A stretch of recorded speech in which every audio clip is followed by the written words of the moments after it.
Dan angka-angka ini sebenarnya bukan sekedar angka-angka statistik aja guys, ini adalah gambaran, gitu ya, gambaran tentang betapa besarnya aktivitas ekonomi Piala Dunia 2026 yang terjadi saat ini di Amerika. Sebenarnya ada satu hal lagi yang membuat angka-angka ini menjadi sangat besar. Format Piala Dunia tahun 2026 kali ini itu memang berbeda dari sebelumnya.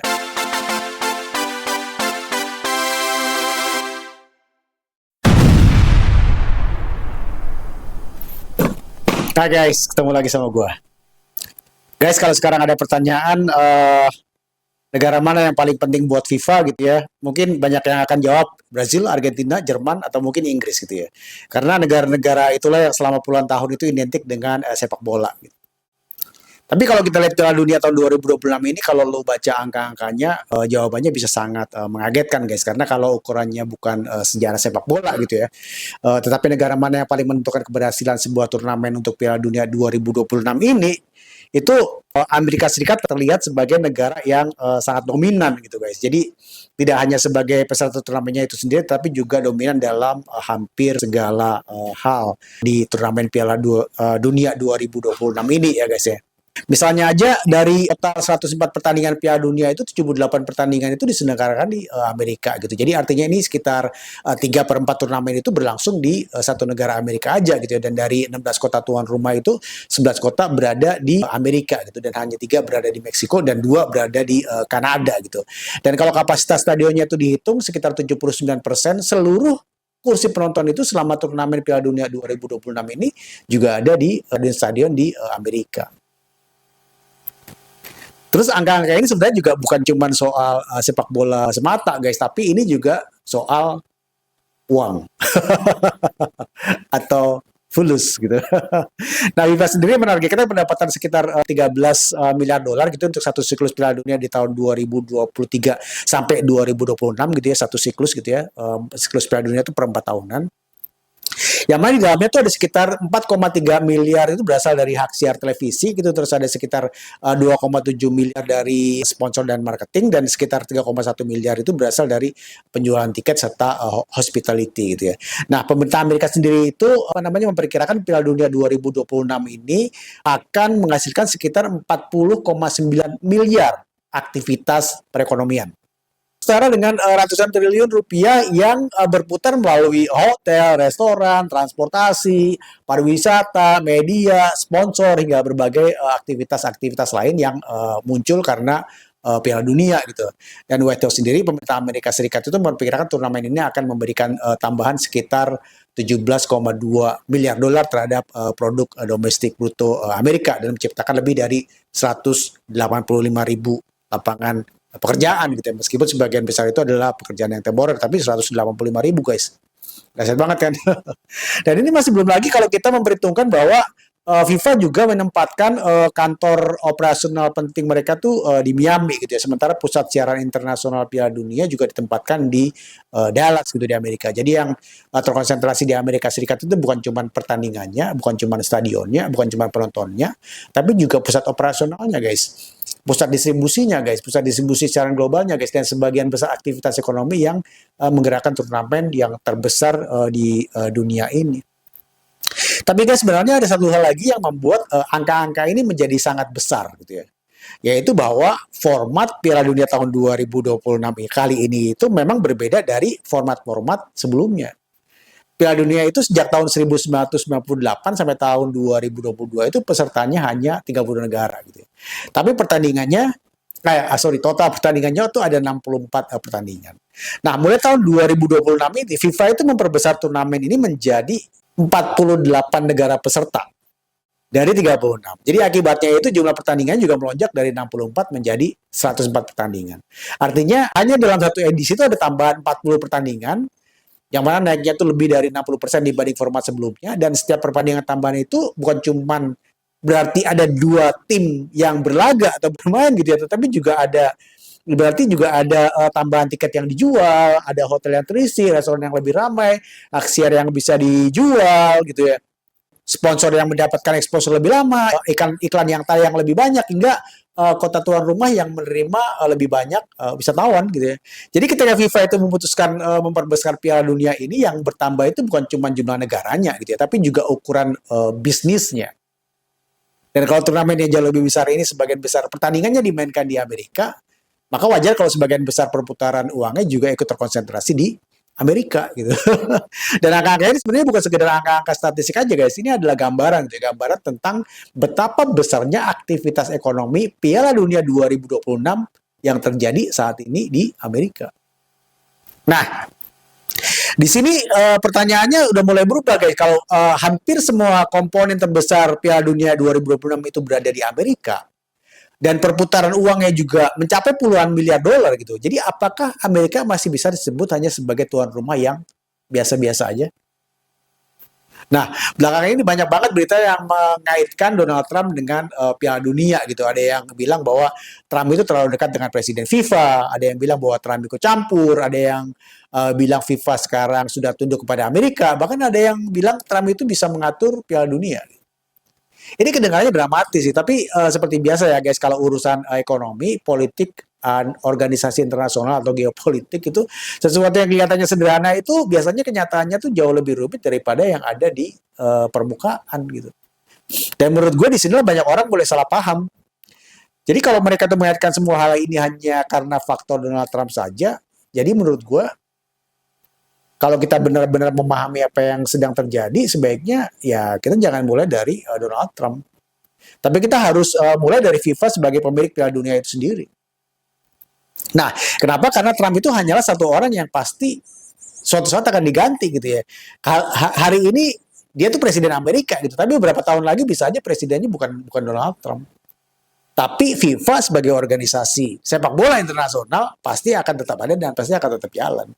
Jadi organisasi sebesar FIFA itu biasanya nggak akan berubah hanya karena satu orang aja gitu ya. Presidennya bisa aja berganti, pengurusnya bisa aja berganti gitu. Tapi FIFA-nya sendiri tetap harus jalan gitu. Nah, yang justru lebih menentukan itu adalah dari mana FIFA bisa mendapatkan uang gitu ya supaya bisa tetap beroperasi, bisa tetap jalan gitu dengan proper gitu, dan apa yang membuat FIFA bisa terus berkembang sebagai sebuah organisasi. Ketika sumber pertumbuhan suatu organisasi itu berubah gitu ya guys ya, maka cara organisasi itu melihat dunia itu biasanya juga harus ikut berubah. Dan menurut gue disitulah semua ini menjadi semakin menarik untuk dibahas gitu. Jadi pertanyaan sekarang udah berubah, bukanlah apakah Donald Trump bisa mempengaruhi Piala Dunia gitu, tapi karena siapapun presidennya cepat atau lambat pasti akan berganti atau diganti gitu ya. Tapi yang jauh lebih menarik itu justru pertanyaan sekarang adalah kenapa Amerika sekarang menjadi jauh lebih penting buat FIFA dibandingkan tahun-tahun sebelumnya atau 30 tahun yang lalu pada saat dia menjadi tuan rumah Piala Dunia tahun 1994. Nah, dua pertanyaan ini akan membawa kita ke cerita yang berbeda sih. Kalau kita hanya membahas Donald Trump, ya ceritanya pasti akan selesai setelah Donald Trump selesai atau diganti gitu. Tapi kalau kita membahas FIFA, kita mulai melihat sesuatu yang jauh lebih besar. Kita mulai melihat bagaimana Piala Dunia itu berubah, bagaimana ukurannya menjadi semakin besar, bagaimana perputaran uangnya menjadi semakin besar juga gitu. Dan kenapa perubahan itu justru membuat Amerika menjadi semakin sulit untuk dipisahkan dari Piala Dunia.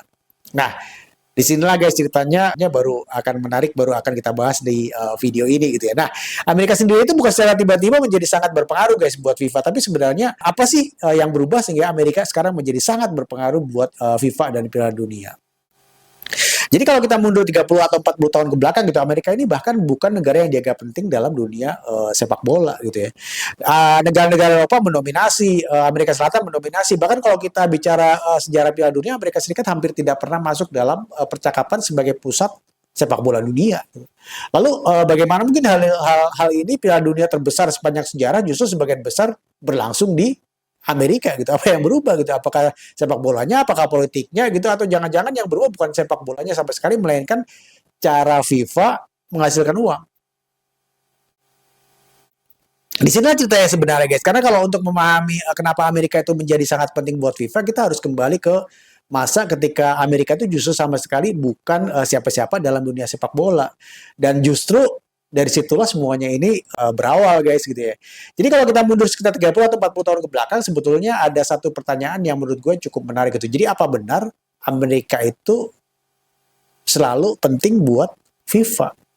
Jawabannya ya enggak juga gitu. Bukan bisa dibilang kalau dulu Amerika itu hampir bukan siapa-siapa dalam dunia sepak bola. Seperti yang kita bahas tadi gitu. Tapi kalau kita bicara sejarah sepak bola gitu, negara-negara yang benar-benar itu ya negara-negara yang sudah kita kenal kayak Brasil, Argentina, Jerman, Italia, Uruguay gitu atau Prancis gitu ya, atau sekarang ada Norwegia gitu. Atau belakangan Spanyol gitu ya.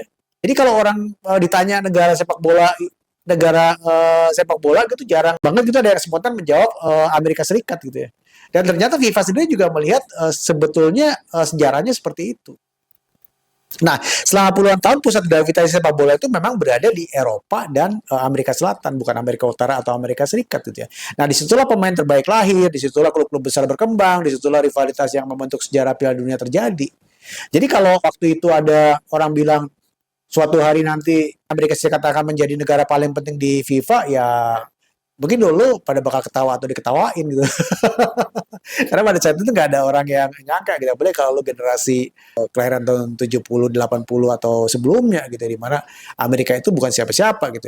Nah, yang menarik itu Amerika sebenarnya bukan tidak pernah menjadi tuan rumah, guys. Mereka itu pernah menjadi tuan rumah pada tahun 1994.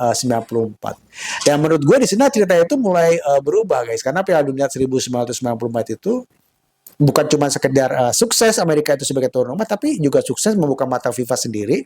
Bahkan menyebut World Cup 1994 ini sebagai batu loncatan gitu ya. Bukan cuma buat sepak bola Amerika, tapi juga buat cara FIFA sendiri dalam hal melihat Amerika gitu ya. Terutama dari peluang-peluang yang ada di Amerika gitu ya. Nah, di sini FIFA melihat bahwa orang Amerika itu pada saat itu memang mungkin belum terlalu tergila-gila sama sepak bola gitu. Tapi mereka itu punya sesuatu yang jauh lebih menarik gitu. Mereka punya stadion besar, punya transportasi yang mapan, punya infrastruktur, punya kemampuan mengelola event berskala raksasa, dan yang paling penting daya beli yang sangat besar. Nah, disinilah cara pandang FIFA mulai berubah, guys. Ini sudah bukan karena FIFA berhenti menjadi organisasi olahraga, ya bukan gitu juga, guys. FIFA tetaplah organisasi yang mengelola sepak bola dunia, gitu. Tapi yang berubah adalah ukuran Piala Dunianya, gitu ya. Nah, karena Piala Dunia hari ini bukan lagi sekedar turnamen sepak bola, jadi bayangin aja. Satu turnamen ditonton miliaran orang di seluruh dunia, hak siarnya itu dijual ke ratusan negara, sponsor globalnya itu berebut untuk masuk, tiket habis terjual, merchandise dijual kemana-mana, lisensi bertambah, dan aktivitas digital juga terus berkembang. Artinya setiap kali dunia itu tumbuh lebih besar, gitu nilai ekonominya juga pasti akan ikut membesar gitu ya. Nah, di sini banyak orang yang salah memahami, banyak yang melihat bahwa FIFA itu hanya sekedar organisasi olahraga yang biasa-biasa aja gitu. Padahal kalau kita melihat laporan keuangannya gitu, FIFA hari itu juga mengelola sebuah ekosistem bisnis bernilai miliaran dolar gitu. Dan ketika skala bisnis yang dikelola itu semakin besar, maka cara FIFA untuk menentukan prioritasnya juga ikut berubah. Dan bukan karena mereka itu berhenti memikirkan sepak bola, tapi karena mereka juga harus memastikan kalau organisasi ini bisa terus mampu membiayai seluruh kegiatannya di seluruh dunia. Kalau dulu mungkin orang berpikir semakin banyak gol gitu ya, maka semakin sukses suatu Piala Dunia gitu. Nah, hari ini itu belum tentu juga gitu ya. Karena buat FIFA itu yang sama pentingnya adalah berapa nilai hak siarnya, berapa sponsor yang masuk, berapa tiket yang terjual, dan berapa perusahaan yang mau membeli paket hospitality-nya gitu. Jadi kalau dulu FIFA hanya berpikir bahwa bagaimana membuat Piala Dunia itu sukses sebagai turnamen, tapi hari ini FIFA itu juga harus berpikir tentang bagaimana membuat sebuah turnamen Piala Dunia itu bisa sukses mungkin sebagai sebuah produk yang berskala global. Jadi seperti perusahaannya ya guys dia guys. Nah, kalau lo tahu guys, waktu FIFA menyusun target pendapatannya itu untuk Piala Dunia 2023 sampai 2026 gitu ya, ada dua hal yang mereka perhitungkan akan mendorong pertumbuhan pendapatan untuk periode tahun 2023 dan 2026 ini. Yang pertama adalah format Piala Dunia yang dibuat jauh lebih besar, tadi dari 32 peserta menjadi 48 peserta gitu ya. Dan yang kedua, nah ini yang menarik ya, FIFA menyebutnya secara khusus adalah North America time zones. Nah, lo pasti bingung kan, dia apa sih hubungannya antara time zone sama Piala Dunia gitu, dan hubungannya dengan bertambahnya pendapatan gitu ya. Nah, ternyata ini bukan soal jamnya guys, melainkan soal bisnisnya gitu ya. Ya, jamnya ada hubungannya sih, tapi yang lebih penting adalah bisnisnya. Kenapa? Karena ketika pertandingan itu dimainkan di Amerika bagian utara, misalkan kayak New York gitu ya, maka jadwalnya bisa terjangkau di pasar televisi yang lebih besar di Amerika bagian selatan, dan di negara-negara di Eropa masih dalam waktu tayang yang convenience gitu ya. Jadi semakin banyak orang yang menonton secara langsung, maka semakin tinggi nilai hak siarnya. Semakin mahal harga ikannya dan semakin besar pula nilai yang didapatkan dari sponsor. Jadi guys, hari ini FIFA itu bukan cuma menjual pertandingan sepak bola. FIFA itu juga menjual perhatian dari miliaran pasang mata gitu ya dari seluruh penjuru dunia kepada stasiun televisi dan para sponsor-sponsor. Nah, di sini kita mulai melihat perubahan cara berpikir FIFA gitu ya. Kalau dulu itu pertanyaannya adalah bahwa negara mana yang paling kuat dalam bermain bola gitu, sekarang pertanyaannya berubah menjadi negara mana yang paling mampu atau paling bisa membuat Piala Dunia menjadi semakin besar. Dan Amerika punya hampir semua jawabannya, guys. Jadi ada pasar iklan yang besar, ada perusahaan-perusahaan global, ada jaringan televisi yang kuat, ada industri hiburan, ada sponsor, ada teknologi, semuanya berkumpul di sana, guys.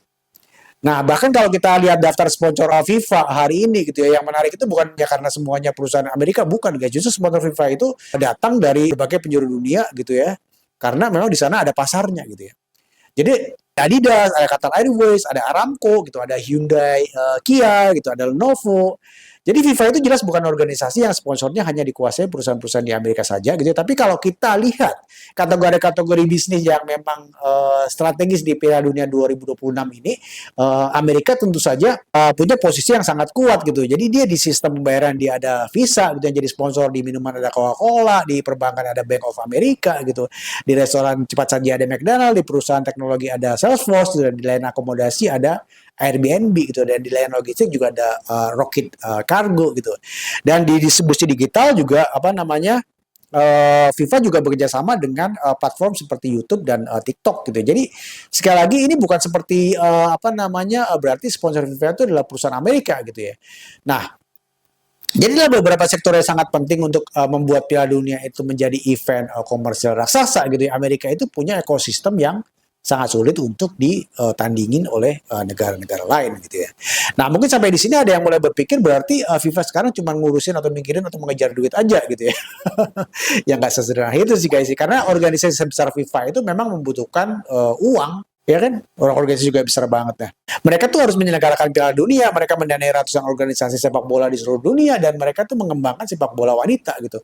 Mereka membiayai berbagai organisasi atau kompetisi internasional, jadi uang ya memang penting gitu. Tapi yang menarik justru bukan itunya guys, yang menarik itu justru adalah bahwa semakin besar target pertumbuhan FIFA gitu ya, maka semakin besar pula kebutuhan mereka terhadap negara yang mampu mewujudkan pertumbuhan itu dalam arti dari sisi bisnis atau komersialnya gitu ya. Nah, pertanyaan sekarang itu adalah berubah menjadi negara seperti apa sih yang paling dibutuhkan oleh FIFA gitu? Apakah negara-negara yang paling sering menjadi juara? Itu apakah begitu gitu? Belum tentu juga kan. Atau apakah negara yang paling banyak menghasilkan pemain hebat? Ya nggak begitu juga kan. Kalau negara-negara yang menghasilkan pemain hebat yang negara kecil gitu ya, misalkan kayak Norwegia gitu ya, pasarnya kan nggak besar gitu, meskipun dia punya Erling Haaland gitu. Nah, karena ternyata FIFA itu membutuhkan sesuatu yang lebih besar dari hanya sekedar sepak bolanya itu sendiri gitu. Jadi mereka tuh membutuhkan stadion yang mampu menampung ratusan ribu penonton selama turnamen, mereka membutuhkan pasar media yang sangat besar, mereka membutuhkan sponsor kelas dunia, mereka membutuhkan infrastruktur, keamanan, transportasi, hingga kemampuan untuk mengelola event berskala raksasa gitu ya. Dan ketika semua kebutuhan itu kita susun satu persatu, kita mulai mengerti kenapa Amerika tiba-tiba menjadi sangat penting buat FIFA. Nah guys, terus selama Amerika menjadi semakin penting bagi model bisnis FIFA, pertanyaan berikutnya adalah seberapa penting sih sebenarnya Amerika bagi Piala Dunia 2026 gitu. Dan waktu gue lihat angkat-angkatnya seperti yang tadi udah gue jelaskan, seperti yang sudah kita bahas sebelumnya gitu, ternyata Piala Dunia 2026 ini memang bukan sekedar dalam tanda kutip diselenggarakan di Amerika. Nah, terus muncullah pertanyaan yang jauh lebih menarik. Kalau keberhasilan suatu Piala Dunia itu semakin tergantung kepada satu negara gitu, apakah pengaruh negara itu juga otomatis ikut membesar untuk mengontrol jalannya Piala Dunia gitu, dalam hal ini Piala Dunia 2026 ini? Sampai titik ini kita tuh sudah membahas kenapa Amerika menjadi sangat penting buat FIFA gitu. Tapi seberapa penting sih? Atau karena penting itu kan ada tingkatannya gitu, ada yang penting itu, ada yang penting banget gitu. Nah, untuk itu ngebayangin seberapa pentingnya itu kita bisa mulai dari apa yang paling sederhana gitu ya. Nah, dari jumlah pertandingan gitu ya. Dari total 104 pertandingan itu sebanyak 78 pertandingan dimainkan di Amerika Serikat. Artinya sekitar 3 dari setiap 4 pertandingan itu ada di Amerika. Padahal ini bukan Piala Dunia Amerika ya, kayaknya dia Piala Dunia 3 negara, Amerika, Meksiko, dan Kanada gitu. Jadi kalau dipikir-pikir ini unik ya, namanya adalah tuan rumah bersama, tapi sebagian besar pertandingannya itu cuma dimainkan di satu negara aja, dalam hal ini Amerika. Dari total 16 kota yang menjadi penyelenggara, 11 negara, 11 kota itu berada di Amerika, karena cuma 2, Meksiko cuma 3. Artinya kalau kita bicara soal keramaian, soal wisatawan, soal hotel, soal restoran, soal transportasi gitu ya, bahkan soal ekonomi lokal, sebagian besar aktivitasnya itu memang terkonsentrasi di Amerika. Belum lagi kalau kita ngomongin kapasitas stadion gitu, pertandingan banyak itu belum tentu penontonnya juga banyak guys. Nah, dalam hal kapasitas stadion ini, jika dijumlahkan secara total, maka sekitar 79% dari seluruh kursi penonton itu juga ada di Amerika selama pertandingan Piala Dunia 2026 ini berlangsung. Artinya dari 10 orang yang nonton Piala Dunia secara langsung gitu, 8 orang itu menontonnya dari atau di Amerika. Baru 2 sisanya lagi berbagi antara Kanada dan Meksiko. Nah, kalau penontonnya itu sebagian besar di Amerika, berarti uang beredar juga, kegiatan turnamen ini juga sebagian besar juga berputar di Amerika. Nah, terus selanjutnya guys, ternyata Amerika bukan cuma menyediakan stadion, tapi FIFA juga menempatkan kantor operasional pentingnya di Miami, sementara pusat penyiaran internasional atau international broadcast centernya itu ditempatkan di Dallas gitu ya. Nah, ini mungkin terdengar seperti hal sepele, tapi itu justru salah satu fakta yang paling penting, karena setiap tayangan langsung itu atau live itu, setiap tayangan ulang gitu ya, setiap grafis, setiap siaran yang ditonton miliaran orang seluruh dunia itu, pusat koordinasinya itu ada di sana. Dalam hal ini di Dallas gitu. Bukan hanya sekedar kota penyelenggara, tapi Dallas menjadi salah satu pusat saraf Piala Dunia 2026. Nah, dari sisi bisnisnya kita juga bisa lihat sponsor FIFA yang datang dari seluruh penjuru dunia. Ada Adidas, ada dari Eropa, ada Qatar Airways dari Timur Tengah, ada Aramco dari Saudi, ada Midea dari Korea, ada Lenovo dari China gitu. Terus dari Amerika sendiri ada Visa, Coca-Cola, Bank of America, McDonald, dan lain-lain gitu. Dan untuk distribusi digital, FIFA juga bekerja sama dengan YouTube dan TikTok. Nah, jadi poinnya adalah di sini Amerika itu bukan cuma penting sebagai tuan rumah, guys, tapi juga penting sebagai pasar dan bisnis. Artinya yang dijual FIFA selama Piala Dunia 2026 ini bukan cuma pertandingan sepak bola guys, tetapi juga sebuah ekosistem bisnis yang sangat besar gitu ya. Jadi selama ini yang kita sering melihat di sebuah turnamen Piala Dunia itu adalah dari aspek pertandingannya saja gitu, siapa yang juara, siapa yang menjadi top scorer, siapa pemain terbaiknya gitu. Padahal di belakang semua itu tuh ada sebuah mesin bisnis yang nilainya miliaran dolar atau triliunan rupiah, ratusan triliun rupiah kalau di rupiah gitu ya. Dan mesin itu untuk edisi 2026 ini berputar sangat kencang di Amerika. Nah, pertanyaan berikutnya yang muncul adalah kalau sebagian besar pertandingan dan perputaran perekonomian dari turnamen itu ada di Amerika, lalu siapakah yang memastikan semua ini bisa berjalan dengan baik? Nah, disinilah peran pemerintah Amerika Serikat, karena sebesar apapun FIFA dia tidak bisa mengatur atau punya petugas imigrasi gitu misalkan. Dia tidak punya polisi gitu, dia tidak punya bea cukai, dia tidak bisa mengelola bandara dan tidak bisa mengatur wilayah udara gitu, lalu lintas pesawat gitu. Nah, semua itu tetap dijalankan oleh tuan rumah. Dan otomatis gitu ya, peran pemerintah Amerika itu menjadi jauh lebih besar dibandingkan tuan rumah lainnya, karena sebagian besar pertandingannya dilakukan di Amerika. Di sinilah Donald Trump mulai menempatkan perannya gitu, karena dia adalah presiden Amerika gitu. Ya, di saat Amerika sedang menjadi pusat perhatian dunia akibat Piala Dunia terbesar sepanjang sejarah ini.